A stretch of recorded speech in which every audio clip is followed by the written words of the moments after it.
Science sucks, and that is actually a good thing. Why?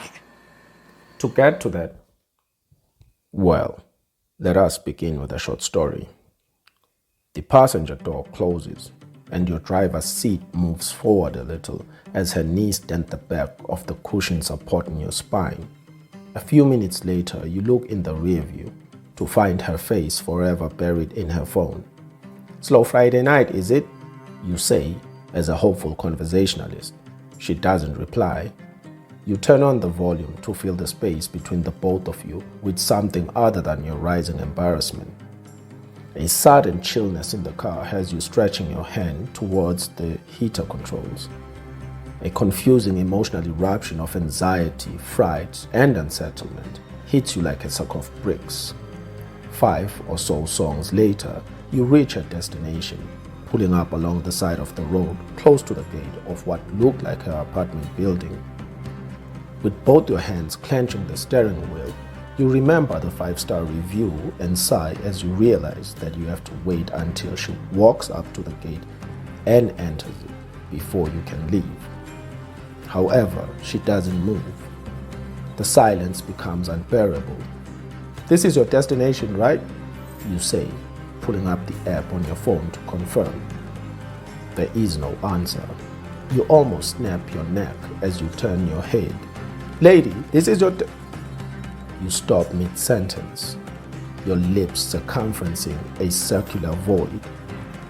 There is no one there. The back seat is empty. The doors have been locked this whole time. You know this because you made sure to lock them right when she had entered. You always do this with every customer. You had not made one stop in the entire trip. You sit there, befuddled. You lose sleep for the next 2 days. A few days later, after having told the story to your Uber driving peers, you are relieved to hear that some of them had had similar experiences. Some, even much scarier than yours had been. Their anecdotes bolster your experience and cement your belief in ghosts so hard that any doubt would be an admission of insanity. Science sucks because this experience, which is extremely rich in emotional content and meaning, is less plausible than the admission of insanity. It is much more likely, according to science, that such an experience was a result of hallucination. Mr. Anderson, vagaries of perception. Temporary constructs of a feeble human intellect trying desperately to justify an existence that is without meaning or purpose. Regardless of the conviction of the individual, we have all been there, where the stars seem to align in our favor. One might decide to stay home and call in sick for work, only to discover later that day that the usual route they take witnessed an accident, claiming the lives of several people. We have all had that unsettling dream, the one that leaves us emotionally perturbed, only to witness events similar in real life. Science sucks, as it falls short in acknowledging the veridicality of such phenomena. These experiences, serving as evidence, are as insufficient as good intentions are for being a good person. And I'm here to make the case for why that is actually a good thing. The results of science speak for themselves. Even the most superstitious or religious person has very little choice but to bend the knee to its utility. Such acknowledgement need not necessarily be vocalized, for it can easily be demonstrated. Let us imagine you fall sick tomorrow.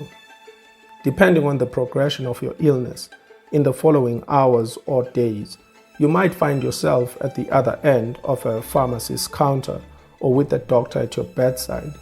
Unbeknownst to you, a team of hundreds of scientists went through an arduously long process, vacillating between different approaches, experiments, and opinions. This ultimately led to the creation of the drugs that the pharmacist or doctor would inevitably prescribe for you. Behind the scenes of the generation of these drugs is a rigorous process that typically takes a decade and a half to complete. This process is demarcated into different phases, each phase more challenging than the next. The process typically begins with basic research, progressing to drug discovery, followed by preclinical research, leading to clinical research, and finally concluding with drug approval. The stubbornness of the scientific process, the stringency of its methods, and the effort required to prove a hypothesis delays the progression of one phase to the next. The level of evidence needed to prove a hypothesis is quite high. While that sucks, it is quite ironically the very element that safeguards a lot of lives on a daily basis. This element provides a self-correcting mechanism to science, where good science prevails over bad science.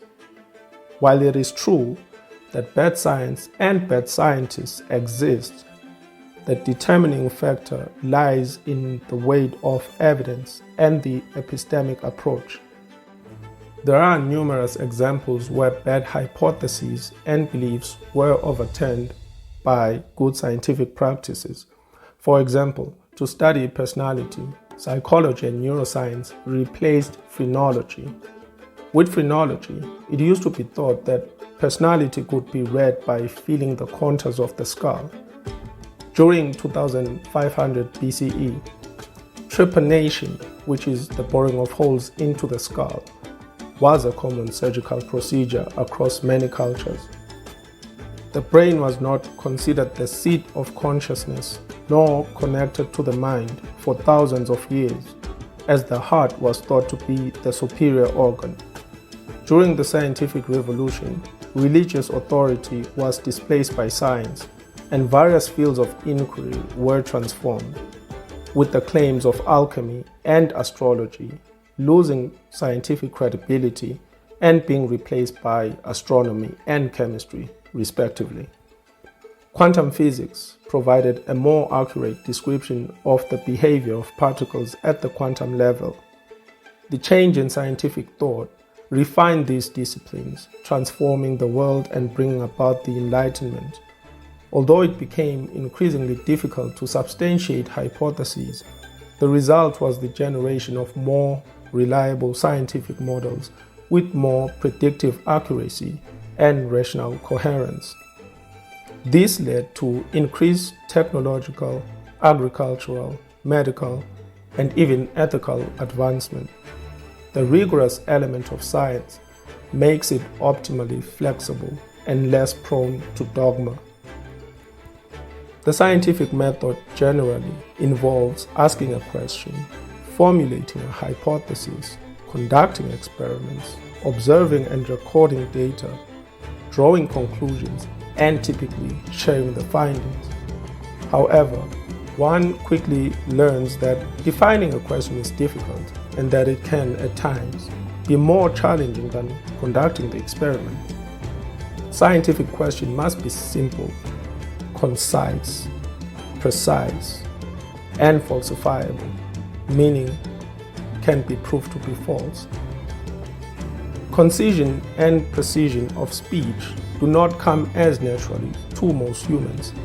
For this reason, even getting one's foot in the door is difficult if a question is badly formulated, not to mention the subsequent results derived from it. Bad questions lead to bad results, leading to bad science. However, given that most of us are not professional scientists, one can nonetheless leverage the power of this method and use it in their own life on a daily or weekly basis. There can be a lot of utility in doing this. Let us start with a controversial example. The question, are horoscopes accurate? Bear in mind, are horoscopes true is a less simple version of the question. The hypothesis, horoscopes are accurate.